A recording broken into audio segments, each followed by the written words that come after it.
Beleza, galera? Tudo bem? Mais uma aulinha de Física C hoje, professor Tatá, no aula ao vivo. E a gente vai dar sequência dentro da Física C no assunto da aula anterior, que a gente começou a ver a parte de magnetismo. Então, o assunto anterior ele era magnetismo. O que era esse magnetismo? A gente tem lá o ímã natural, o ímã artificial, produzir um campo magnético. Deixa aqui que eu vou usar daqui a pouco, né? Produzir um campo magnético. Então, a gente viu aquelas notações. Coisinhas importantes para ficar da aula passada. A gente vai ter isso aqui, ó. Campo magnético. Campo magnético. Esse campo magnético também pode ser chamado assim, ó, vetor indução magnética. E a representação dele é um B com uma flechinha em cima. Agora o tópico da aula é isso, ó, fontes de campo magnético, como a gente pode conseguir isso? Além de um ímã natural e ímã artificial, o que a gente consegue? Esse campo magnético tem uma representação, é um vetor. Então são flechinhas assim, né, que representam esse campo magnético. Desse jeito aqui. Então isso aqui vai ser o B. O que você precisa lembrar? A flechinha ela sai da onde e ela entra onde sempre? Ela entra no sul. Ela sai do norte e entra no sul. Muito bem. Parabéns, então. Então aqui vai ser o polo norte, aqui vai ser o polo sul. Agora a gente vai precisar de uma outra visualização, uma outra forma de representar esse campo. Como isso? Vou imaginar que esse vetor é uma flecha. Igual uma flecha de índio lá, né? Então assim, ó, tem as peninhas na flecha e tem a pontinha da flecha, o conezinho. Quando a gente enxergar esse conezinho de lado, enxergou a flecha toda. Agora imagina que a flecha esteja vindo para mim. Se eu pego essa caneta e jogo para vocês, vocês enxergam o quê? Um pontinho. Então, quando a gente enxergar esse vetor saindo do quadro, a gente vai ter um pontinho. Não só esse vetor, qualquer vetor que sai do quadro, ele vai ser um B saindo aqui, ó, ele sai, então esse pontinho ali. Pode ter essa circunferência ao redor ou não, é opcional, né? O problema é que isso é um ponto assim no espaço. Aí alguém chega lá, estava errado. Não, aquele era o campo magnético, né? Não, então você faz uma bolinha para cercar ele. Quando você enxerga a flechinha indo, você não enxerga as peninhas da flecha? Então, as peninhas da flecha, como se fosse um xizinho assim, né? Então esse aqui, o B, entra. Certo? Então, o que a gente precisa justamente para entender esse assunto é isso. Saber quando ele está entrando, quando ele está saindo, para onde está apontando, onde é norte, onde é sul. Continuando aqui, então, nessas fontes de campo magnético, o final da aula passada a gente parou nisso aqui, vendo que um cara chamado Ørsted, ele tinha montado uma experiência e mostrou isso, ó, que carga elétrica em repouso produzia campo elétrico. Uma carga elétrica em movimento, ela continua produzindo campo elétrico, mas ela gera também o chamado campo magnético, certo? Então, vocês têm que associar isso, ó, corrente elétrica gera campo magnético, um B. Então é como se aquele fio, um fio percorrido por uma corrente, aqui está o fio, esse fio percorrido por uma corrente, ele se comporta como se fosse um ímã. Eu vou cortar um pedaço dele aqui. Muito bem. Segura para mim aí, por favor, auxiliar. Você pode pagar os pecados da aula passada que você estava falando, né? Então agora você me ajuda. Ó. E eu vou fazer um ímã aqui assim, ó. Quer ver? Então tem um ímãzinho aqui, assim. E como a gente vai achar isso? Eu estou com muita coisa na minha mão. Né? Eu estou com muita coisa aqui. Deixa eu soltar isso. Então, a ideia agora do campo magnético é essa. Ó. Empresta aqui o fio de novo. Então, eu tenho um fio aqui sendo percorrido por uma corrente. E imagine que aqui na minha mão eu tenho uma bússola. Essa bússolazinha, ó, vamos registrar assim, ó, para que vocês decorem isso. Eu estou fazendo a minha decoração de novo, né? Então, estou decorando aqui, ó. Então, eu vou decorar aqui do outro lado agora, assim. Mas o azulzinho, para mim, vai ser o polo norte. Então vamos fixar isso. O azul é o polo norte. Aí eu faço isso. Pego um fio sendo percorrido por uma corrente elétrica no sentido vertical para cima. Aí eu vou colocar perto desse fio uma bússola. E eu disse que o azul era o norte, né? Então essa bússola vai ficar orientada desse jeito. Agora reparem o que vai acontecer.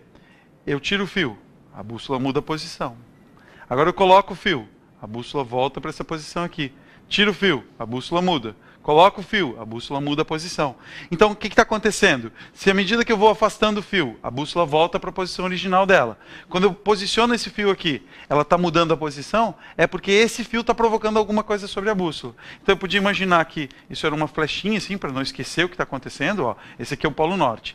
Se eu colocar o fio agora, a bússola na frente, o polo norte vai apontar lá para a direita. Se eu colocar a bússola do outro lado, o polo norte aponta lá para trás.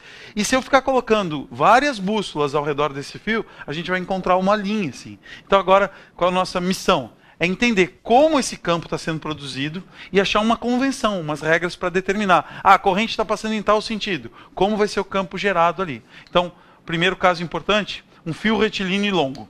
Aqui, ó, tem uma foto. Essa foto, lembra que também na aula anterior a gente viu assim, que se eu pegar limária de ferro, né, pozinho lá de palha, de aço que foi queimada, e eu soltar ao redor de um ímã, ela tem uma acomodação natural, de acordo com as linhas de campo. Se eu soltar esse pozinho de ferro ao redor de um fio percorrido por uma corrente, ele também assume que não dá pra gente ver muito nitidamente, porque isso é uma foto, é real, né? A natureza se acomoda assim, ó. Tá muito suave essa organização. Mas bem longe aqui dá pra ver que tá tudo bagunçado, né? O pato todo bagunçado. À medida que vai chegando perto, a gente consegue enxergar uma linha aqui assim, ó, outra linha aqui. Então é porque ao redor desse fio está surgindo alguma coisa. Se eu colocar minha bússola aqui, ela vai assumir posições de acordo com aquele alinhamento. Então, como vão ser essas linhas de campo ali? Ó? É isso, ó, o fio está sendo percorrido por uma corrente e a gente vai ter uma linha de campo ao redor desse fio. Como a gente determina agora a direção e o sentido? Então, primeiro, para um fio condutor, e é um condutor retilíneo e longo, para que um pedaço não interfira no outro. A gente usa a chamada regra da mão direita. Então, aqui, ó, a regra da mão direita. Mão direita. Como vai ser essa regra da mão direita? Vou desenhar ela aqui, quer ver? Ó? Assim. Tá aqui. Desse jeito. É desenhar a mão esquerda. Calma. E se eu olhar ela de frente, ó, que tá a palma da minha mão, então isso aqui é a mão direita. É? Aí a unha do mindinho grande aqui sim, para tirar a meleca. É? Então, não, esse, né? Então, tira isso aqui. Então tá aqui a minha mão direita. Ó. O que a gente vai convencionar? O dedão é o sentido da corrente. Os outros dedos dão o sentido do campo, do B. Então como funciona isso aqui na minha mão mesmo? Desse jeito, ó. Esses dedos aqui, ó, eles marcam o sentido do campo magnético. Adoro fazer isso, adoro. É? Então esse aqui vai ser o B, ó. Tanto de um lado quanto do outro lado. Eu vou desenhar aqui o B, ó. Assim, ó. Ah, aqui, assim. Veja que os pelos não impedem isso, porque eu tenho muita habilidade, não tenho de fazer isso em casa, ó. Aqui o B. E onde vai ser a corrente? A corrente vai ser no dedão, assim, ó. Isso é uma boa cola para a prova. Você pode fazer uma tatuagem de rena, ó. E daí como que se tira isso na hora da prova? Não pode, é tatuagem, né? Então tá aqui, ó. Aqui o I e aqui o I. Então, essa é a nossa regra. Só que a gente não vai usar a mão aberta assim. A gente vai usar a mão ligeiramente fechada. Quem tiver dificuldade com a mão direita e esquerda, a mão direita estrala o dedo, a mão esquerda não estrala o dedo, né? Então, isso aqui você consegue fazer assim. Quem consegue fazer com as duas sabe qual é a mão direita e qual é a mão esquerda, né? Então, tenta fazer. Não consegue fazer com nenhuma, aí você tem mais dificuldade no assunto, né? Ah, então vai atrapalhar um pouco, não sabe qual é. Então, agora a gente vai fazer isso aqui, ó. Vou voltar a pegar o meu fiozinho aqui. E como vai ser a mão direita, a regra da mão direita? Vocês podem ter vocês têm uma cola, você está fazendo a cola aí já, né? Muito bem. Você pode fazer assim, pegar uma caneta, empresta sua caneta. E assim, você pode convencionar assim, que a pontinha da caneta é para onde aponta a corrente. Aí pronto, aí para onde aponta a corrente vai o dedão, e aí os outros dedos vão dar o sentido do campo. Então você pode usar esse, você tem uma cola em mãos aqui assim, né? Então, ó, o sentido da corrente vai ser esse aqui, para cima. Então, para onde vai ser o campo? Do lado direito do fio, o campo vai entrar. Vai passar aqui por trás, do lado esquerdo ele vai sair. Então, visualmente, vai ficar assim, ó. Eu tenho um fiozinho sendo percorrido por uma corrente elétrica e... Como fica o campo do lado direito do fio se a corrente é para cima? O campo do lado direito e do lado esquerdo. Ó, do lado direito, meu dedo está para cá. Meu dedo não tenta entrar aqui? Quando ele tenta entrar, qual é a representação? Um xizinho. Aí ele dá a volta, passa lá por trás. Do outro lado ele não vai sair? Quando ele tentar sair, qual é a representação?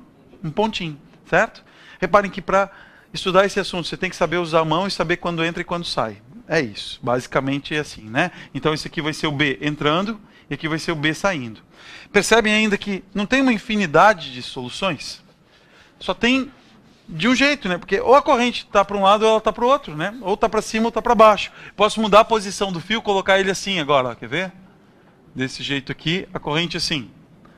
Agora a corrente está, o fio está quase na horizontal, a corrente está para a esquerda. Como vai ficar o campo em cima e embaixo? Aqui em cima vai entrar e aqui embaixo vai sair. Pronto, então aqui ele entra e embaixo ele sai. Pronto. Como mudar a visualização? Pode ser desse jeito agora o fio, ó. Uma corrente elétrica saindo. Veja que qualquer grandeza que eu quero representar saindo ou entrando, eu vou usar a mesma notação. Então agora aqui, ó, Corrente elétrica, só um cuidado. Corrente elétrica é uma grandeza escalar ou vetorial? Intensidade de corrente. 2 amperes. É escalar, não tem direção e sentido, né? Então aqui, quando a gente representa o sentido, é o sentido da velocidade das cargas que transportam aquela corrente. Se a corrente está saindo agora, como vai ficar o campo? Ó, faz assim, a mão é assim, né? Desse jeito. Isso, no sentido anti-horário. Muito bem, pessoal. Excelente, hein? Então, ó, apesar de saber já agora algumas coisas de você, mas foi excelente isso, né? Tá certo? Muito bem. Então, ó, o que acontece é isso aqui, ó. A corrente vem para fora, para onde vai ser o campo, então? Vai girar nesse sentido, sentido anti-horário. Então a posição da mão, tem gente que fica meio relapso, faz a regra lá, assim, né? Não, você tem que fechar a mão direitinho, ó. Fecha assim, agora curva, aí faz assim também. Aí não enxerga, não adianta nada, né? Então você tem que deixar a mão ligeiramente aberta para poder enxergar quando vai entrar, quando vai sair. Então, aqui, ó, vou ter um campo magnético orientado desse jeito.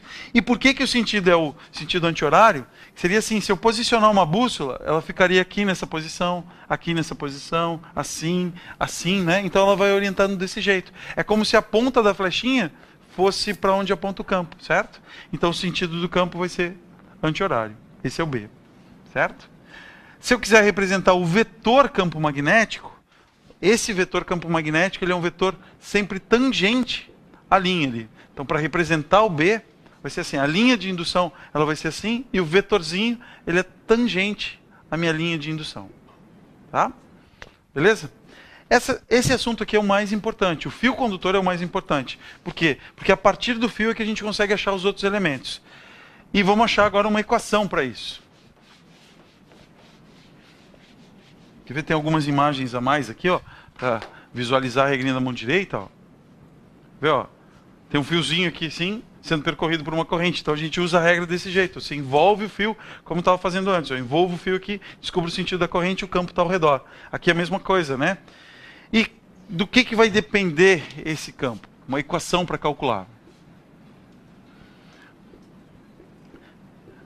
Não vou deduzir a equação. Por quê? Meu salário não comporta deduções de equação, né? Tá certo. Não vou deduzir porque não tem como deduzir isso no ensino médio. Falei para vocês já algumas coisas assim que se aprende, deduções para frente. Quando vocês fizerem física 3, aí vocês aprendem a deduzir essa forma, certo? Fora isso, não dá. Então tem que fazer o curso de física. Não, uma engenharia vai aprender isso aqui. E aquela vai ser a equação, ó. Essa equação ali, ela tem alguns elementos e vocês têm que identificar os elementos. Tá ali, B é igual a 1μ0 I sobre 2πr. Vamos começar pelo que a gente consegue visualizar, ó. O que deve ser esse R aqui? Raio. Raio do quê? Isso, a linha de campo tem um raio, né? Ela tem o formato de uma circunferência. Então a gente vai ter um R aqui, ó, que é o raio da linha de campo. O que é aquele I ali? Intensidade de corrente, joia. Então esse R aqui é o raio da linha de campo. Da linha. E o I é a intensidade de corrente. Intensidade de corrente. Quer ver? Vamos ver se faz sentido agora essa fórmula ser desse jeito. Faz sentido o B ser proporcional ao I? Porque não é o I que está provocando a corrente. Então, quanto mais corrente, maior o B. Por que tem que aceitar que não é I ao quadrado, não é a raiz de I? Daí agora é da dedução da fórmula que não está omitido isso de vocês, né? Mas, se você perceber isso, que faz sentido aumentar a corrente e aumentar o campo, beleza, é isso que você tem que perceber. Faz sentido se aumentar o raio diminuir o campo? Que se eu aumento o raio, eu não estou mais longe da minha fonte? Quanto mais longe eu tiver, ó, coloquei a bússolazinha aqui, ela tinha uma influência. Quanto mais longe eu colocar, menos influência daquele fio ela vai ter. Então, inversamente proporcional. Essas seriam as relações importantes. Ó, que o B ele é proporcional ao I e o B é inversamente proporcional ao R. Certo? Vocês percebem que aqui embaixo tem um 2πr? 2πr é o que lá em matemática? Comprimento da circunferência, joia, cara. Comprimento da circunferência. Então, a dedução, ela parte disso, pelo formato da linha de campo, aí aparece aquele 2πr ali, certo? E aí, o que deve ser aquele μ0? Parece que toda física, a sensação que se tem no ensino médio, assim, que toda vez que você corrige botando uma constante, né? Não sabia o que fazer, bota uma constante e está corrigido.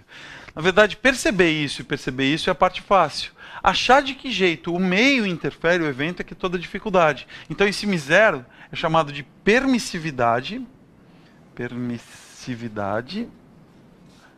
magnética do meio. Qual meio? O meio que está imerso esse fio aqui, que está produzindo esse campo. Esse μ0 já, ele é específico para o vácuo. Então, no vácuo,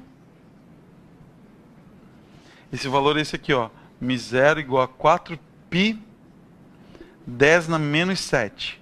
Aí as unidades. Lembra que eu falei que o B era medido em Tesla? Então vai ficar Tesla vezes metro dividido por ampere. Então é Tesla, metro, ampere. É dado isso aqui, não precisa se preocupar em decorar, né? Vai estar lá no formulário, caso vocês precisem utilizar nos vestibulares, certo? Mas também é uma constante assim que depende do π. Observe, é um número que é constante e que depende do π. Não é uma confusão um número que é assim? Por quê? Porque quanto vale o π? 3,14, mas eu não 3,14, 15, 9, 6, assim, e aí vai, né? Tem um campeonato no dia 14 de março, eles escrevem assim nos Estados Unidos, né? No 14 de março, 3,14, é o Dia Internacional do Pi. Aí tem uma competição para ver quem memoriza mais o Pi, quem consegue deduzir mais rápido o Pi. Aí tem uma coreanazinha que ela decorou o Pi com 500 casas depois da vírgula, é a recordista, assim. Que eu tenho informação, talvez alguém tenha... Decorou, ficou memorizando e ela sabe falar o Pi com 500 casas depois da vírgula e não tem repetição nenhuma. Então não é uma dízima, é um número irracional, certo? Para que ela sabe isso? Para mostrar poder de memória, né? É isso. Então, não significa que ela é mais inteligente que ninguém, nada. A memória ajuda bastante, ajuda muito, mas não significa que ela seja inteligente, mas ela tem a capacidade de memorizar essa sequência, certo? Que é legal eles falando daí.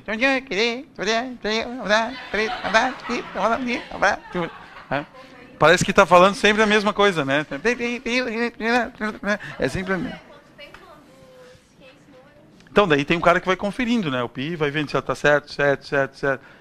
Não ouviu 203. Aí volta tudo, repete tudo de novo, né? Então tem juízes para isso. Não sei se acontece isso, mas deve ter alguém lá avaliando, né?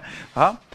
Então tá, isso aqui vai ser uma informação importante. O próximo evento é a gente analisar uma espira. O que vai ser uma espira? Espira circular. As mini espira daí, ó. Espira circular. Espira circular é o nome chique de um anel. Então, espira circular é um anel. Pronto. Resolvido o assunto, né? Certo? Mas a pessoa fica inventando o nome. Se me dissessem que fração era um pedaço, minha vida tinha sido mais fácil, né? Assim, então, ó. Tem aqui o fio. Se eu pegar esse fio agora e dobrar ele, fizer assim, eu não construí um anelzinho? Então agora eu tenho um anel, está fechado aqui. Como a gente vai analisar o campo magnético nesse anel? Para o campo do fio, não era desse jeito? Ó, a corrente está para cima. O campo vai entrar do lado direito e vai sair do lado esquerdo. Mas para fazer isso, ele não teve que passar por trás do fio? Então agora eu vou fechar aqui o anel. Observe o que acontece. Ó. A corrente está para cima, né? Então agora, ó, corrente para cima. Minha mão não vai entrar do lado direito e sair do lado esquerdo? Olha o que aconteceu com o campo ali. Minha mão está atravessando. Então, eu vou ter linha entrando de um lado e saindo do outro. Esse fio agora, dobrado assim, na forma de um anel, a gente chama ele de eletroímã. Antes, o fio esticado era um fio com um campo magnético ao redor dele. Fechado assim, ele é um eletroímã. Então, aqui está, qual é a próxima fonte de um ímã, né? Uma fonte magnética. A gente tem essa espira. E agora, fazer isso num plano assim, ó. Estou desenhando em perspectiva aqui, e está aqui o eixo central daquela espira. Vou fazer uma corrente passar pela espira. Deixa eu soltar algumas coisas aqui, ó. Se não me ajuda mais, né? Eu vou soltar agora aqui, ó. A corrente está nesse sentido. Como vai ficar a espira ali? O campo na espira? Isso aí. Ó, a corrente não está para cima? Tá vendo que na hora que eu boto a mão aqui certinho, meu dedo já está tentando entrar ali, né? Então, do lado direito, vai entrar. Que polo vai ser esse aqui se está entrando? Entra, tem que decorar isso. Entra no sul. Daí se entrou de um lado, o que acontece do outro? Sai. Sai da onde? Do norte. Então a gente passa a ter aqui um polo norte. Esse eletroímã agora é porque ele corresponde, o campo dele é semelhante a de um ímãzinho que faz isso. Ó. Tem um polo norte e um polo sul. Então ele tem o mesmo comportamento. Legal? Mas se você sabe resolver o campo do fio, assim, achar o campo do fio, você consegue achar o da espira também. Aqui tem um desenho aqui real, né? De novo uma foto. Ó. aquelas limalhas de ferro. Tem um anelzinho aqui assim, aí tem a limalha de ferro organizada nessa região. Isso indica que nessa região aqui tem um campo magnético, uma influência daquela corrente elétrica. Quer ver, ó? A gente pode... Aqui o desenho está meio ruim de ver, né? Melhor, aquele lá está melhor, a perspectiva está melhor. Tem uma macetezinho assim, ó, que se a corrente é no sentido anti-horário, você gera um polo norte. Se é no sentido horário, você gera um polo sul. Vamos fazer aqui ele visto de um outro jeito, ó. Se eu pegar aqui agora e fizer assim, e a corrente está nesse sentido, assim. Corrente no sentido horário. Como vai ficar o campo aqui no meio? Entrando ou saindo? Ó, a corrente está para cá. Na hora que eu botei meu dedo na corrente, meu dedo já não está tentando entrar aqui, então ele vai entrar. Quando entra, é qual polo? É um sul. Então a gente está enxergando aqui um polo sul. Então a corrente nesse sentido, um polo sul. Esse Szinho é para mostrar assim, ó, que se a corrente for nesse sentido, você forma o S no sentido da corrente, né? Mas é um macete. Se sabe usar a regra da mão direita, perfeito, né? E essa espira, ela tem um raio de curvatura, né? O raio daquele anel. Então a equação para a espira vai ser ali, ó, μ0i sobre 2r. E agora o que é aquele μ0i sobre 2r? Normalmente está Rzinho ali, mas normalmente aparece um Rzão. O Rzinho acaba sendo usado para o fio e aqui o Rzão usado para a espira. Mas pode ser, desde que seja um R, para indicar que é o quê? O raio da espira agora, não a distância até o fio. Esse raio da espira aqui vai permitir que a gente calcule o campo só no centro dela. Então a gente não tem no ensino médio uma equação que permita calcular o campo aqui nesse ponto, ou nesse ponto. Só no meio da espira que a gente enxerga isso. Uma outra visão da espira seria assim, ó. Aqui está o centro, e eu vou fazer uma corrente passar por aqui, ó. O que a gente vai enxergar lá no meio da espira? O campo para cima ou para baixo? Presta bem. Ela está em perspectiva assim, ó, ela está contida nesse plano aqui. Deixa eu melhorar então assim. Ela está desse jeito assim. E aí? A corrente está passando aqui na frente. Meu dedo não vai entrar aqui embaixo e subir, então vai ser para cima. Então a gente vai enxergar aqui, ó, um B para cima assim. E a posição do campo magnético em relação à espira é 90 graus. Ele é sempre perpendicular à espira. Então se eu pegar o meu protótipo aqui de espira, ó, fizer isso, ó, fechar ele, como vai ser o campo magnético aqui no meio? Vai ser para cá, né? Então ele fica perpendicular. Na hora que eu mexer, ele mexe todo junto. Então é como se esse vetorzinho azul aqui, essa canetinha azul, fosse o campo magnético que está sendo produzido. Beleza? Vou deixar para cá, porque o pessoal lá não estava cuidando direito para mim. Ah, então tá. Próximo elemento. São 4 elementos, na verdade. Você tem que saber o fio, a espira. Agora uma bobina chata. O que é uma bobina chata? Não vamos fazer a piada óbvia sobre bobina chata. Ah, é uma bobina que é chata, né? Que não é legal. Então, a bobina chata vai ser assim, ela vai ser caracterizada por um comprimento pequeno em relação ao enrolamento que ela tem, o diâmetro que ela tem. E essa bobina chata, uma aplicação dela pode ser num motor, por exemplo, motor elétrico. Então, a bobina chata... Ó, eu vou observar aqui um motor. Como funciona um motor elétrico? Ele tem uma carcaça. Aí nessa carcaça, a gente tem preso nela imãzinhos aqui, ó, tem um imãzinho aqui, outro imãzinho aqui, com polaridades contrárias. É claro que se tem um norte aqui, tem um sul junto com ele, se tem um sul aqui, tem um norte junto com ele. Só desenhei 2 polos. Um eixo central, e enrolado aqui nesse eixo, vai estar minha bobina. Assim, ó. Um enrolamento. Estão vendo que eu estou tentando fazer sempre no mesmo lugar? É? Então a gente vai pegar um raio médio disso aqui. Uma vai ser um pouquinho maior, outra vai ser um pouquinho menor, e sobram 2 fiozinhos para cá. Agora eu faço isso. De uma maneira adequada, eu faço passar corrente elétrica por esse meu sistema. Na hora que passa a corrente elétrica por uma bobina, por uma espira, não gera um campo magnético? E esse campo magnético, de uma forma adequada, ele vai fazer isso. Ó. A corrente aqui vai entrar desse lado e sair desse. Então eu vou ter desse lado aqui um polo sul e desse lado um polo norte. Eu não tenho norte com norte, sul com sul? O que eles vão fazer entre eles? Repelir. Na hora que repelir, ele vai girar. Quando ele girar, eu inverto o sentido da corrente, de tal forma que volte a ser norte aqui e sul aqui. O que acontece com ele? Ele gira de novo. Toda vez que ele for estabilizar, ele gira de novo, gira de novo. Então eu estou transformando corrente elétrica em rotação. Então, todo motor elétrico tem esse princípio de funcionamento. Você fazer uma corrente elétrica passar por ele e essa corrente elétrica produzir um movimento de rotação. Poderia ser uma afirmação de prova falar assim, ó, o motor elétrico está fundamentado na experiência de Ørsted. Sim, a experiência de Ørsted não é que a corrente elétrica gerava um campo magnético? E não é o campo magnético que está fazendo o motor girar? Então pronto, você pode dizer isso, né? Então a gente pode associar o nome do cidadão aqui, ó, Ørsted. Beleza? Então tá. Qual deve ser a equação da bobina chata? Ó, aqui uma imagem dela. Mas aparece um N aqui. O que deve ser esse N? O número de espiras que tem, o número de voltas que vai aparecer nela. Tá? Só para finalizar, um solenoide. O que é um solenoide? Ó. Solenoide não tem mais acento, né? Ó. Solenoide, daí. O que vem a ser o solenoide? Olha só. Deixa eu soltar aqui minhas coisas. Ó. Fiz isso. Ó. Tinha um fio. Virei uma vez. Eu tenho uma espira. Se eu conseguir enrolar em cima aqui, eu vou ter uma bobina. E agora, se eu construir um tubinho assim, ó, eu posso ter um solenoide. Então, o enrolamento, fazer um enrolamento com mais precisão aqui, ele estava ficando melhor, mas tem umas meninas que me ajudaram a fazer, ficou meio bagunçado aqui agora, né? Ah, então, ele fica desse jeito assim. Se vocês olharem para o caderno de vocês, o espiral do caderno de vocês é um solenoide. Então, esse solenoide, ele tem uma cara. A gente olhar aqui, ó, é um enrolamento caracterizado por ser um tubinho. Então, você constrói esse tubinho ali. Do que vai depender o campo magnético no solenoide? Está aqui, ó, um gifzinho, rapidinho. Ó. Eu tenho aqui um...